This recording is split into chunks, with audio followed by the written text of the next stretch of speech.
Cybersecurity experts are warning of another massive ransomware attack. It's a cyber onslaught that spread to 150 countries. Hundreds of thousands of computers are infected. The scale of the cyber attack on the NHS is unprecedented. President Trump ordered an emergency meeting Friday night after an international cyber attack. But whoever is responsible for this has decided they're just going to go after everyone. इस cyber attack की चपेट में हैं। The malicious software or malware is known as WanaCry, and it hijacks vulnerable computers, demanding a ransom starting at $300 US. Criminals are very rational people, and they're guided by one thing, and that's money and profit. We don't have any idea of how many people have paid the ransom, and I doubt we ever will. People will often say, do not pay the ransom.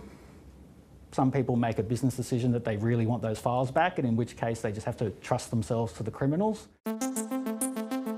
It hit on Friday night Australian time, and so far the number of companies that are known to have been affected is relatively few. We think most likely 6, but it could be 7, and it could be that we'll get reports of further incidents as the evening takes place. By late today, the Minister revised that number to 8 businesses, but there's likely to be many more. We spoke to a leading cybersecurity expert today from the company Hack Labs. He alone is working with 6 companies dealing with the malware strike. We're saying to all businesses, all government departments, all agencies, make sure that you take your cyber security seriously, you're updating, you're making sure you're applying patches where necessary, because as we know, it's an ongoing threat. If your local fish and chip shop gets hacked, I don't think they're probably going to report that to the government. Tech journalist Chris Duckett has been tracking the spread of the worm all weekend. He believes many small companies might not even know they're at risk. The first ones to report would be the big end of town. They know what they're doing. They've been investing in cybersecurity for years. They've probably worked with the government at some point, so they would be fully aware of the mechanisms and the procedures that the government wants to report this sort of attack. Reputationally, I can't think of any organisations that's going to put their hand up and say that what's happened to them in this instance, particularly if you're, say, a share market listed organisation. There's going to be implications on share price, stakeholders, customers, employees across the board that you're not a very cyber hygienic organisation. Yeah, so here we go. This is one that's reporting as vulnerable. Edward Farrell has been investigating which companies are potentially vulnerable. He saw a similar attack last month and believes the companies affected then are still at risk now. Now, in terms of Australia's exposure, so far just an initial analysis indicates that there's somewhere between 200 and 300 hosts that are affected or likely to be affected by this.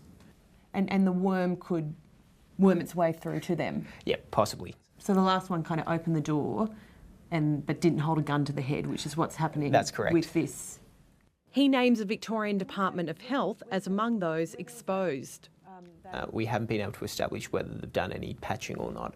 They do have these services exposed that would be used to exploit this vulnerability. Now, if they've followed the guidance of the Australian Signals Directorate and applied patches to both those systems, they're not going to be exposed to any risk. 730 put the concerns to the Victorian Department of Health and Human Services. It refused to reveal when it updated its IT security or even what Microsoft operating system it uses. In a statement, it said, "The Department and Victoria's Health Services actively and successfully managed the potential cybersecurity issue over the weekend."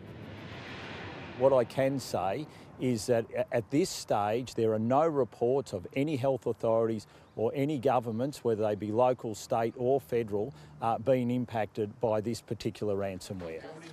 Cyber experts say the only way to defeat the malware is to regularly update security patches, but hackers are finding their ways around those fixes. They'll of course be tinkering with it as time goes on, and they'll create additional variants over the next days and weeks to make sure it keeps propagating itself. It's not the only ransomware incident to hit here in Australia. We conservatively estimate that the impact of cybercrime, which includes ransomware, on the Australian economy is roughly $1 billion each year. It's a cost that could keep climbing. For too long now, businesses of all size, indeed governments of all size, have underinvested in cybersecurity, thinking this won't happen to them. This attack means that they need to really think about the level of preparedness they have and also the level of investment that they're making in their IT security.